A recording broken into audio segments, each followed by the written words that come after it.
အားလုံးမင်္ဂလာပါခင်ဗျာကျွန်တော်နေဆိုင် tutorial နေပြီးတော့ပြင်လည်ကြိုဆိုလိုက်ပါရစေအခု tutorial လေးမှာဆိုရင်ကျွန်တော်အနေနဲ့ Luma Fade Transition မျိုးကိုကျွန်တော်လုပ်ပြပေးသွားမှာဖြစ်ပါတယ်ဗောနော် Okay ကျွန်တော် video နမူနာလေးကိုကြည့်ကြအောင်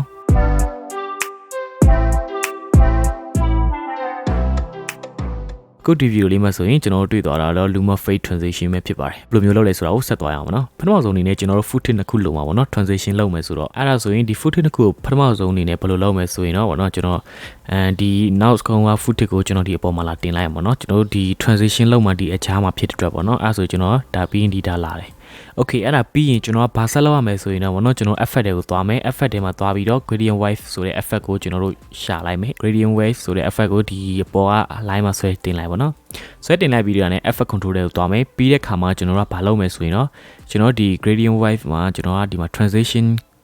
compression မှာဗောနော်အဲ့မှာကျွန်တော်က100တင်လိုက်မယ်ဗောနော်100ထားပြီးမယ်ပြီးရင်ကျွန်တော်ကဒီနေရာပေါ့နော် token animation ကိုကျွန်တော်ဖွင့်ထားလိုက်မယ်ပြီးတော့ကျွန်တော် frame 10ခုလောက်ပေါ့နော်ကျွန်တော်တို့ဟိုရွှေ့လိုက်ပေါ့နော်3 4 5 6 Okay ကျွန်တော် frame 10ခုလောက်ထားပြီးပြီဆိုရင်ကျွန်တော်3ညအနေထားမှာပြန်ထားပါတော့ Okay အဲ့ဒါဆိုရင်ကျွန်တော်တို့အနေနဲ့ play ကြည့်မှာပေါ့နော်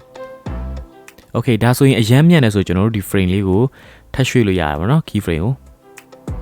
အဲ့ပြန် play ကြည့်မယ် Okay ဒါဆိုရင်အရန်နဲ့မြန်သေးတယ်အဲ့ဆိုရင်ကျွန်တော်လည်းပြန်ပြီးတော့ရွှေ့လို့ရတာပေါ့နော်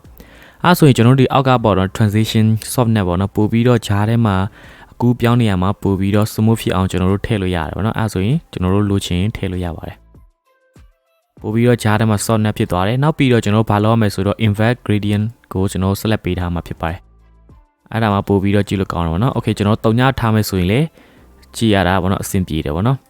ကျွန်တော်ဒီကောင်ကိုတင်လဲရတယ်အကဲကိုကကိုပေါ်ပဲမူတည်တယ်ကိုကြိုက်မယ်ဆိုရင်လည်းတင်လို့ရတယ်ဗောနော် Okay အဲ့ဒါဆိုရင်ကျွန်တော် runner လေးခောက်လိုက်မယ် Okay ကျွန်တော် play ကြည့်ပါနော်ပို့ပြီးတော့ကြည့်လို့ကောင်းသွားပြီဗောနော်ဒီ effect မျိုးကိုကျွန်တော်ဒါ Luma Fade Transition မျိုးလို့ခေါ်ပါတယ် Okay ပြီးတော့ねကျွန်တော်တို့ကဒီ effect ကိုကျွန်တော်တို့ကနောက်ထပ် video မှာထပ်သုံးမယ်ပေါ့နော်ဒါဆိုရင်ကျွန်တော်တို့ကထပ်ပြီးတော့အသစ်ပြန်လုပ်နေရမှာပေါ့အဲ့အတွက်ကြောင့်ကျွန်တော်တို့ကဒီ effect ကိုကျွန်တော်တို့က preset တစ်ခုအနေနဲ့ကျွန်တော်တို့သိမ်းစေမှာပေါ့နော်အဲ့ဆိုရင်ဒီကောင် gradient wave ဆိုတဲ့ effect ကိုကျွန်တော်က right click နှိပ်လိုက်မယ်ပြီးတဲ့ခါမှာကျွန်တော် save preset ပေါ့နော်အဲ့ဒါလေးကိုနှိပ်လိုက်မယ်အဲ့ဆိုရင်ကျွန်တော်နာမည်ပြောင်းလိုက်မယ်အဲ့ဒီမှာကျွန်တော်ဗာလဲဆိုတော့ Luma Fade Transition ပေါ့နော်အဲ့ဆိုရင်ကျွန်တော်တို့ရိုက်ထည့်လိုက်မယ်ပြီးတော့ scale မှာပဲထားမယ်ပေါ့နော်ပြီးရင်ကျွန်တော် okay နှိပ်လိုက်မယ်အဲ့ဆိုရင်ကျွန်တော်တို့ effect တစ်ခုရသွားပြီပေါ့နော်နောက်ထပ်အကယ်၍ video တစ်ခုမှဆိုရင်ဥမာကျွန်တော်ဒီ video ကိုပဲပေါ့နော်ကျွန်တော်ဒီကောင် gradient wave ကိုကျွန်တော်ဖြတ်လိုက်မယ်ပြီးတော့ねကျွန်တော်တို့ effect တွေကိုလာမယ်ပြီးတဲ့ခါမှာเนาะကျွန်တော်တို့ဒီ preset တွေမှာပေါ့နော်ဒီ preset ကိုဖွင့်လိုက်မယ်ပြီးတော့ကျွန်တော်ခဏတော့ Luma Fade Transition ပေါ့နော်ကျွန်တော် save ထားလိုက်ဒီမှာပေါ့နော်အဲ့ဆိုရင်ကျွန်တော်ဒီမှာဆွဲထည့်လိုက်ရင်ပေါ့နော်ဒီအပေါ်မှာဆွဲထည့်လိုက်တာနဲ့ကျွန်တော်တို့တခါတည်း effect ကဝင်သွားပြီပေါ့နော်အဲ့ဆိုရင်ကျွန်တော်တို့ကအလွယ်တကူ